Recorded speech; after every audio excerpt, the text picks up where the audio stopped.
একের পর এক কিন্তু বিএসসি ডিগ্রিধারীরা কিন্তু আন্দোলন করে আসছে আমাদের বিরুদ্ধে। আমাদের যৌক্তিক দাবি যতদিন মানা হবে না ততদিন আমরা এই রাজপথ ছাড়বো না। আমাদের যে দশম গ্রেড, এই দশম গ্রেড নিয়ে সব সময় ষড়যন্ত্র হয়। আমরা ক্লাসরুমে ফিরে যেতে চাই।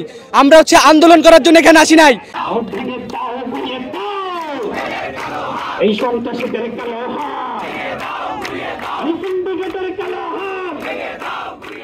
আমরা যে ব্লকেট কর্মসূচি পালন করছি, দেখা যাচ্ছে যে ওইদিকে অনেক গাড়ি দাঁড়ায় আছে, গাড়ি ভর্তি লোক, রিক্সা ভর্তি লোক, চারোদিকের রাস্তাগুলো ব্লক, 5টা-6টা রাস্তা এখানে, প্রত্যেকটা রাস্তায় জ্যাম হয়ে আছে, মানুষগুলোর আমরা ভোগান্তি হচ্ছে।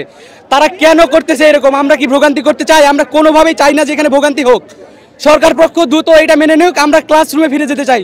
আমরা আন্দোলন করার জন্য এখানে আসি নাই। আমরা ক্লাসরুমে ক্লাস করার জন্য এবং আমাদের যৌক্তিক দাবি মেনে নেওয়ার জন্য আমরা এখানে আসছি। আজকে দেখা যাচ্ছে যে আমাদের এখানে যারা আন্দোলন করতে আসছে তারা ম্যাক্সিমাম না খেয়ে আসছে। তাদের মধ্যে যদি কেউ অসুস্থ হয়, কেউ মারা যায়, এর দায়িত্ব কে নেবে?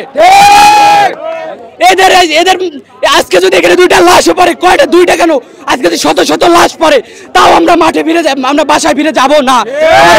চলবে, চলছে এবং চলতেই থাকবে। ইঞ্জিনিয়াররা ডিপ্লোমা প্রকৌশলীদেরকে প্রকাশ্যে গুলি করে হত্যার হুমকি দিয়েছিল এবং সেই জন্য আজকের আমাদের এই সমাবেশে আসা। আর তারা বিএসসি ইঞ্জিনিয়াররা নবম গ্রেড থেকে ডিপ্লোমাতে দশম গ্রেডে আসতে চায়। তাদের এই অযুক্তি দাবি আমরা মানি না। সরকার তাদেরকে কোটি কোটি টাকা খরচ করে তাহলে কেন বিএসসি পড়াচ্ছে? তাদের যদি দশম গ্রেড দরকারি হয় তাহলে তারা বিএসসি ছেড়ে আমাদের দশম গ্রেডের পাওয়ার জন্য ডিপ্লোমাতে এসে ভর্তি হোক। এবং আমাদের যৌক্তিক দাবি যতদিন মানা হবে না ততদিন আমরা এই রাজপথ ছাড়বো না।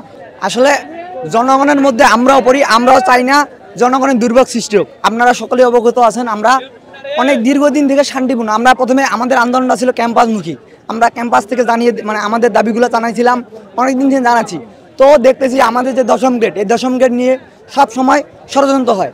দশম গ্রেড সরকার গেজেট প্রকাশ করে দশম গ্রেড ডিপ্লোমা প্রকৌশলীদের জন্য অনেক আগেই এটা উন্মুক্ত করেছে। কিন্তু দেখা যাচ্ছে যে বিএসসি প্রকৌশলীরা দেশকে অস্থিতিশীল করার জন্য তারা বিভিন্ন ষড়যন্ত্র করতেছে। তো এবং কি দেখা যাচ্ছে আমাদের বিএসসি প্রকৌশলীরা ডিপ্লোমা প্রকৌশলীদের হত্যার হুমকি দিচ্ছে। এবং কি আমরা জানি কিছুদিন আগে আমাদের যারা এই যে ডিপ্লোমা প্রকৌশলী এবং বিএসসি প্রকৌশলীদের দ্বন্দ্ব সেটা মেটানোর জন্য যে একটা কমিটি গঠন করা হয়েছে, সেই কমিটির যে প্রতিনিধিদেরকে বসুন্ধরা টিস্যু অশুদ্ধতার বিরুদ্ধে এক বিন্দুও ছাড় নয়, গুলি করে হত্যার হুমকি দেওয়া হয়েছে। তো আমরা এর আগে একটা শান্তিপূর্ণভাবে আন্দোলন করেছিলাম, ক্যাম্পাসমুখী অনেক 2-3টা আন্দোলন করেছিলাম। কিন্তু আমরা যখন দেখতেছি এটা সমাধান হচ্ছে না, আমাদের শান্তিপূর্ণ আন্দোলনের কথা শুনতেছে না সরকার, তাই আমরা আজকে রাজপথে নামছি।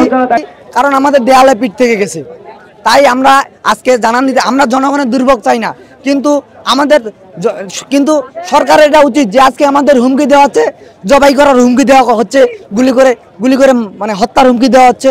তাহলে আমাদের যে প্রাণনাশের হুমকি দেওয়া হচ্ছে, এটার জন্য প্রশাসন কোনো কাজ করতেছে না।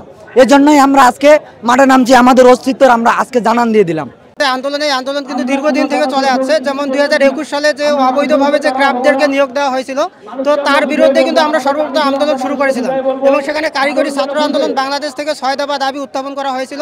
তো একটা পর্যায়ে আন্দোলন চলতে চলতে কিন্তু তারা 6 দফা দাবি দেওয়া হয়েছিল সেটা বাস্তবায়ন করার জন্য কর্মসূচি নেয় এবং এইটা বাস্তবায়নের জন্য আমাদেরকে আশ্বাস দেয়। তো দেখা যায় যে মাত্র 2-1টা কিন্তু বাস্তবায়নের পক্ষে আছে, কিন্তু বাকিগুলো কিন্তু এখনো বাস্তবায়ন করা হয়নি। তো এখনো আগের আমাদের যে দেওয়া 6 দফা কর্মসূচি সেটাই কিন্তু এখনো চলমান আছে। কিন্তু দেখা যাচ্ছে যে 1978 সাল থেকে যখন আমাদের জন্য এই উপসহকারী প্রকৌশলী পদটা বরাদ্দ রাখা হয়, তখন থেকে কিন্তু একের পর এক কিন্তু বিএসসি ডিগ্রিধারীরা কিন্তু আন্দোলন করে আসছে, আমাদের বিরুদ্ধে ষড়যন্ত্র করে আসছে এবং 1978 সাল থেকেই কিন্তু আমরা আন্দোলন করে আসছি।